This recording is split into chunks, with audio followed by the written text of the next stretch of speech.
Alright guys, this is the Bass Raider Tinny from Academy.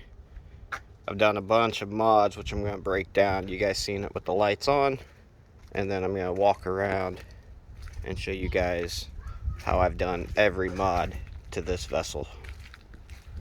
We're going to start back here with the battery box. So I bought this battery box off of Amazon. Just about everything on this boat you can find on Amazon for the most part. So this battery box is a completely sealed box from Amazon. It claims it can hold 3 batteries total. I have 2 batteries, 2 lithium ions in it. I have a control switch on it that allows me to switch from battery 1 to battery 2 depending on which battery I need to use at that time. Each battery is wired with the voltmeter, and it will also tell you the power source for that battery, the percentage. This toggle switch here controls the blue lights that you've seen earlier that come off of the battery box that just light up the interior of my vessel. Then the navigation light flips up. Its on and off switch is built in, wired through the battery box down into the actual main power source. Now, once you turn on the battery, the trolling motor that I have alerts that it's plugged in, ready to go. Out the back, there's 2 discharge ports, pre-connects that are installed. So I have one for the trolling motor, and then one quick connect that runs into the side of the boat that goes up to the front, and we'll break down the front of the boat here shortly as well. So here's the inside of the battery box. I have one 12 volt 54 amp Dakota lithium ion, and then I bought a 12.8 volt 100 amp. It's a Power Queen off of Amazon. The Dakota, you can buy it from the actual manufacturer itself. It powers up to a 55 trolling motor with ease. It'll keep you out there basically all day. Every battery is equipped with quick connects to make life easier. Obviously, I have a kind of a rat's nest of wires that get tucked down into the side. For the most part, this battery box completely weighs roughly 30 pounds with both batteries, all the equipment. I can easily take it up out of the boat and put it back into the boat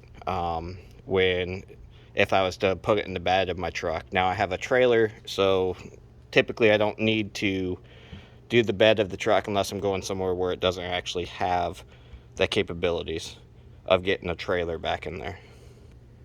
Alright, so from the battery box, as you can see, I've done some cleats on the back of the boat. There's cleats on the front of the boat as well. That wasn't supposed to happen. My support just gave way and fell down. On the side of the boat here, I have the old kayak anchor trolley system that I've installed on this Bass Raider as well. It allows me to just position wherever I need to be, throw in my anchor, and then lock there kind of in that actual position. For my rods, I have six rods total, 3 on each side. I went ahead on Amazon and I found these clamps for mops and brooms and all that. It's all rubberized. There's an anti-slip mechanism on the inside of it. Today's the first day that I put the rod holders on. It was the last part that came in.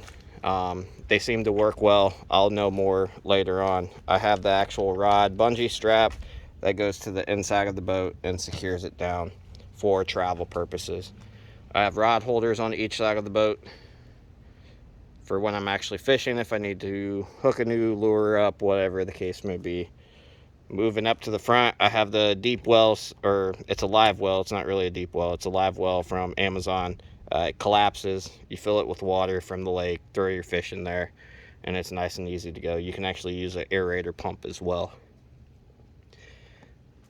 Other videos, I've seen these platforms being made, so I went ahead and built my own as well. Kind of customized it to myself. I did 2 dry well systems. I have the one 6-inch up front that unscrews. I use this all for dry storage. Gloves, my depth finder goes in there once I'm not using it.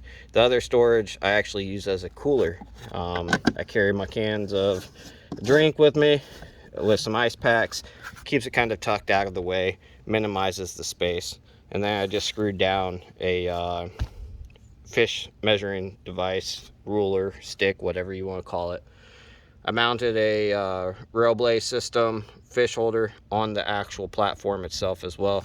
This platform completely slides forward and back wherever you need it to be. It's made out of 3/4 inch plywood, cut to the width of the boat in 2 feet. Then we bring up to the PVC. I've seen a bunch of these made on YouTube, and I didn't want a bunch of rod holders on the front of my boat, but what I did want is I wanted the capabilities to be able to do all of my electronics, everything. So I fabricated this up, dry fitted everything, and then started drilling for the wires being ran. So there's toggle switches on several spots of this. This toggle switch actually connects to the quick connect, which runs through the boat, and to the underbody lights that wrap all the way around. This toggle switch goes to these blue spotlights that point back.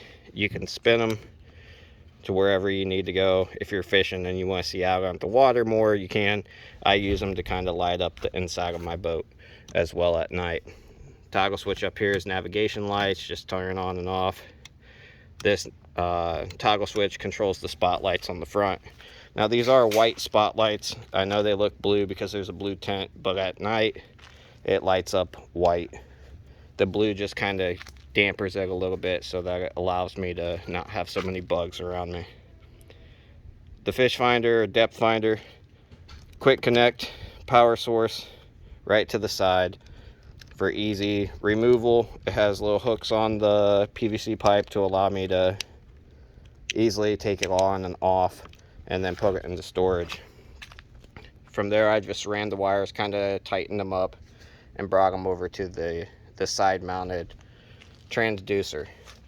Now the power for all of this comes from the front of the boat, and then it runs into this quick connect, and from here on the inside there's a 5-way split that runs to every single other item within this PVC. All of the wires on the inside is 16 gauge wire. Everything outside and back in the battery box is 10 gauge wire. I also have a mount for my GoPro style camera to do fishing videos in the future and whatnot. This Garmin is the Garmin 4C V from Amazon. It cost me $189. It comes with the bonus, different color schemes, all of that. So I'm still kind of tinkering with that a little bit and figuring out all the settings and what I like the most. For the most part, that pretty much sums up everything. The seat is a aftermarket seat with the side attachment, 7-inch riser, and it has a quick on and off disconnect from the seat from the actual riser itself, so I can store it easily up underneath. Carry a fire extinguisher and a little dry box, which really the dry box is kind of just a storage for wallet or whatever the case may be, if that. Half the time I don't even use it. The trailer itself is a 4x8 Harbor Freight style trailer. I got it used off of a guy, and ended up getting a winch from Lowe's. Put the winch on. It's a rope style winch, so it easily pulls the boat up and on.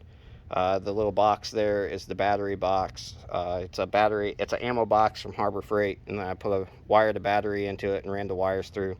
Wires are a little messy here, which I've got to figure out how to properly contain them, because that is a tilt trailer, so if I ever need to tilt it, it will allow me to do it. On the trailer, I've mounted the D-rings. Bungee cords are mounted permanently on there for the cover, and then they have the rope that comes over that holds the boat onto the trailer. The underbody lights are just simply rope lights, if you can see that. Ran all the way down and around the boat. I had to buy 2 16-foot rope lights from Amazon, or the LED strip lights, the waterproof ones. And I bought these little plastic clips and screwed those into the boat as well to kind of hold them. I didn't really use silicone or any of that. I actually like to use the super glue gel to hold everything down. The boat, obviously the Gilded Lady.